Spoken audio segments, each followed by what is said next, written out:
My heart pounded like a runaway train as I stared at the shattered remains of my dreams, the once proud facade of the mountain hotel I had painstakingly rescued, with disbelief and a simmering fury.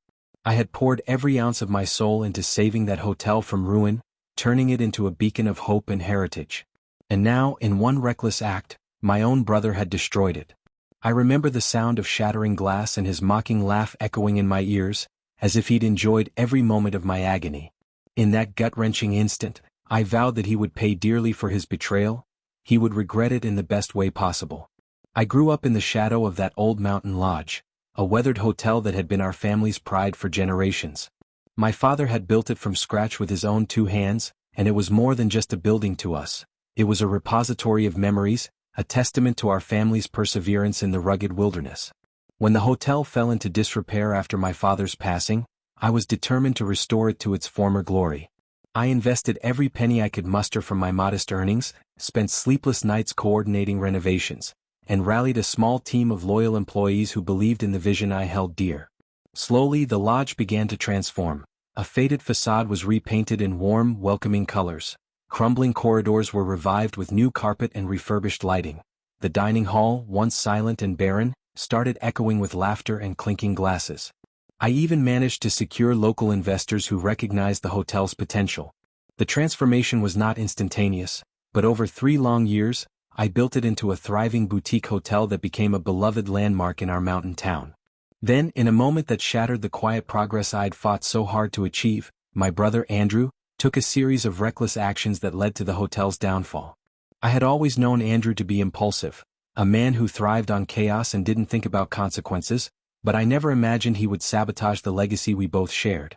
It began subtly. He'd started making unsanctioned decisions, ordering expensive renovations without consulting me, and even altering the hotel's booking policies in a way that alienated our loyal customers. I tried to talk to him to remind him that the hotel wasn't just a business, but our family's heart and soul. But his defiant smirk and dismissive, "I know what I'm doing," told me he was beyond reason. One fateful winter night, I returned to the hotel after a long day of meetings with potential partners, only to find the reception area in chaos.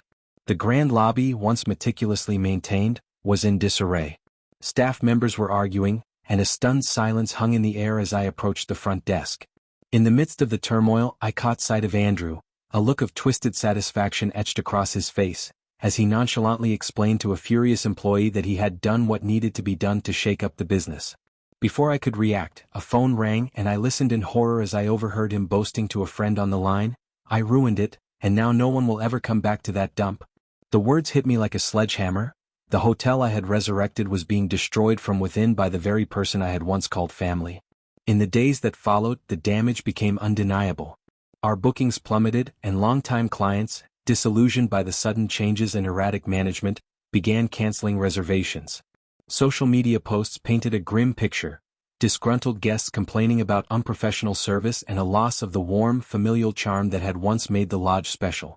I tried desperately to halt the slide, meeting with disgruntled staff and reaching out to customers with heartfelt apologies, but it was clear that the hotel's reputation was in freefall. Andrew's meddling had not only cost us financially, it had shattered the trust that the community had in our family's legacy. The final blow came one bitterly cold morning when I discovered that Andrew had signed over critical financial documents to a mysterious third party. In a hastily scribbled note left on my desk, he wrote, "I'm done with your sentimental nonsense. The hotel is mine now." It was a declaration of war, one that left me reeling and betrayed beyond measure. I had not only lost control of the business I had saved with my own hands, but I was now being forced into a situation where my family's heritage was being squandered by greed and recklessness. That night, I sat in my small, dimly lit office, surrounded by blueprints and faded photographs of happier times. I replayed every conversation with Andrew, every warning I had ignored, every small act of defiance that I had hoped would be nothing more than a harmless quirk. The overwhelming sense of betrayal was suffocating, but within that darkness, a spark of resolve began to flicker. I realized that I could not stand by and watch as someone I once loved destroyed the very thing that connected us to our past. I made a decision. I would make him regret his actions, not with reckless vengeance, but by reclaiming what was rightfully ours and proving that his short-sighted choices would ultimately lead to his downfall. I began by contacting my lawyer, Ms. Carter, an experienced attorney who specialized in family business disputes. Over several long, tense meetings in her modest office, I laid out the entire sordid tale: Andrew's unauthorized decisions, the catastrophic financial losses, and the critical documents he had signed over without my knowledge. Miss Carter was stern and unsympathetic in a way that I found oddly comforting. "We have a strong case," she assured me. "If we can prove that his actions have directly led to a decline in the hotel's value and that he has acted without proper authority, we can reclaim control of the business and seek damages." Her words gave me hope, a glimmer of light in the midst of my despair. The legal battle was grueling. Andrew's lawyer was slick and aggressive, twisting every argument to paint him as a visionary who was simply unafraid to make bold decisions. But I had the evidence: a mountain of documents, testimonies from loyal staff members, and even financial records that clearly showed the plummet in our revenues since his interference. In a series of heated court hearings, I watched as Andrew tried to justify his actions with hollow promises and empty rhetoric. Every time he stood in the witness box, his eyes, once filled with mischief, now looked desperate and exposed. The judge, a seasoned and pragmatic woman, seemed unimpressed by his theatrics. "This is a case of gross mismanagement and betrayal of trust," she declared in one pivotal session. "The evidence clearly shows that the hotel's decline is directly attributable to Mr. Andrews' unauthorized actions." Those words resonated deeply within me. They were a vindication of every tear, every sleepless night spent agonizing over what my brother had done. Outside the courtroom, the media caught wind of the scandal. Headlines splashed across local newspapers and online articles, dubbing it the betrayal of a legacy. Some portrayed Andrew as a reckless saboteur, while others lamented the downfall of what had once been a family treasure. I was thrust into the spotlight, my story told in snippets and sensationalized quotes. It was a surreal experience, one that forced me to confront not only the betrayal but also my own resilience in the face of public scrutiny. I found solace in the support of close friends and a few loyal family members who had always believed in me. Their unwavering encouragement became the bedrock upon which I rebuilt my shattered confidence. As the legal proceedings continued, I realized that the battle was not just about the hotel, it was about reclaiming my identity and my rightful place in our family's legacy. I poured my heart into every court document, every deposition, ensuring that every shred of evidence was meticulously presented. I testified about the long hours, the sacrifices, and the sleepless nights I had endured to rescue the hotel from ruin. I described in painful detail how Andrew's actions had not only drained our finances but had also eroded the community's trust in our family's name. With each word, I felt a part of me being restored, a small measure of the dignity that had been stolen from me. One particularly emotional day in court, as I recounted the moment I found out about Andrew's note, "The hotel is mine now," I could barely hold back the tears. I spoke of the legacy of our ancestors, of the pride I had once felt, and of the deep betrayal that had cut me to the core. The courtroom was silent, the weight of my words hanging in the air. In that moment, I realized that my fight was larger than a personal vendetta. It was a stand for everything that I believed in: honor, hard work, and the unbreakable bonds of family heritage. I promised myself then that I would not let his actions destroy not only the hotel but the legacy that I had fought so hard to preserve. After months of relentless legal battles, the tide began to turn in my favor. In a landmark ruling, the judge declared that Andrew's unauthorized actions constituted a breach of fiduciary duty and ordered the reversal of the fraudulent transactions. The court awarded significant damages that would partially restore the value of the hotel, and more importantly, mandated that control of the business be returned to me. The decision was a bittersweet triumph. While it couldn't bring back the lost years or the trust that had been shattered, it affirmed my right to protect what was rightfully ours and vindicated my tireless efforts to salvage the family legacy. Yet even as I celebrated this legal victory, the emotional scars remained.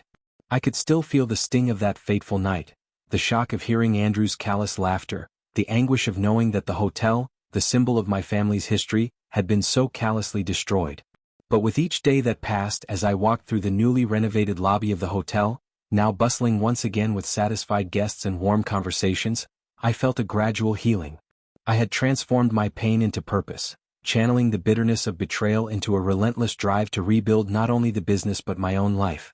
I began hosting small events at the hotel, a weekend retreat for local artists, a charity gala that celebrated community resilience, even a Christmas market that revived traditions we once held dear. These events not only restored the hotel's reputation but also reconnected me with the community that had once believed in our family's legacy. Each event was a triumph, a public statement that despite my brother's sabotage, the spirit of the hotel, and of our family, could not be extinguished. Throughout this journey, I also took the opportunity to reflect on my relationship with my family.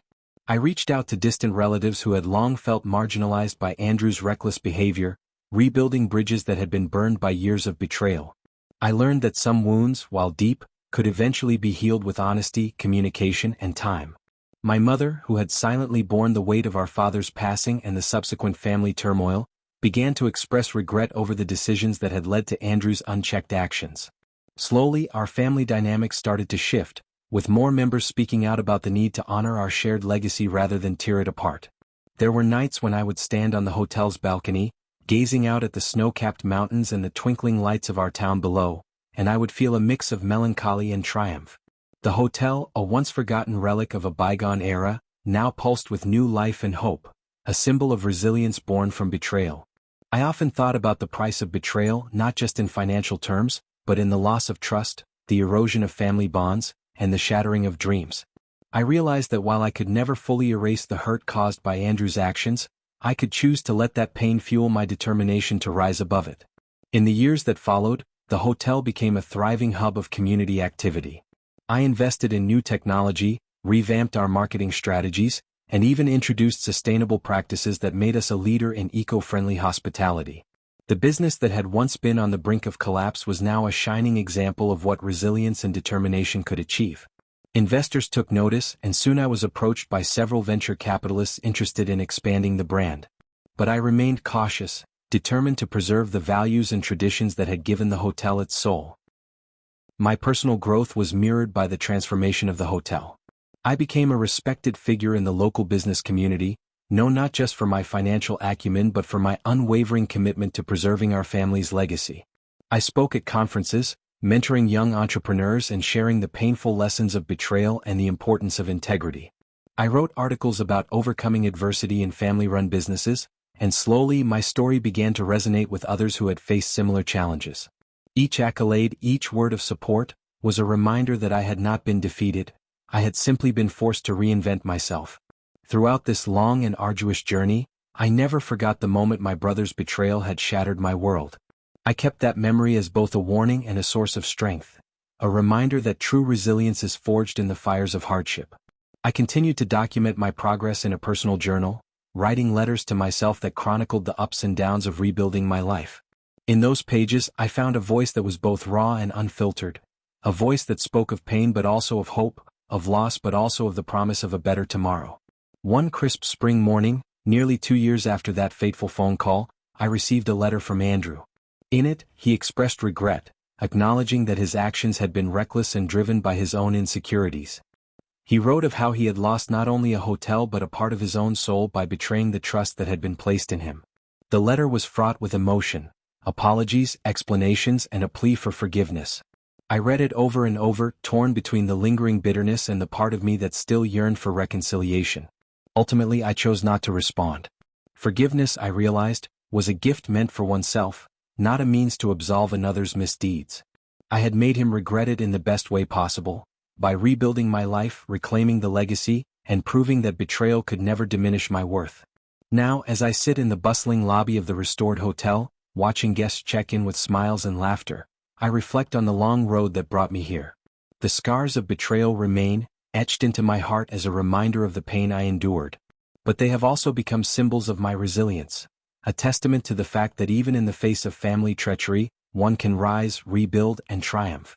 My hotel stands as a monument to the power of determination, a living legacy that I continue to nurture with passion and purpose. Every day when I walk through the corridors and see the warmth in the eyes of our guests, I feel a deep sense of fulfillment.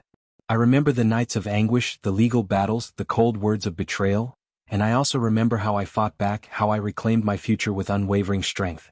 My brother's actions may have once threatened to destroy everything I had built, but in the end, they only made me stronger, more determined to honor the legacy that was rightfully mine. This is my story, a story of betrayal, heartbreak, and ultimate redemption. A story of a woman who was betrayed by the very person she trusted, yet who refused to let that betrayal define her. I transformed my pain into purpose, turning the ruins of a shattered family legacy into a thriving testament of resilience and determination. I made my brother regret his actions not through petty revenge, but by proving that the light of integrity and hard work could never be extinguished by selfishness. And as I continue to write new chapters in my life, I carry with me the unwavering belief that every setback is an opportunity to rise again, stronger than before.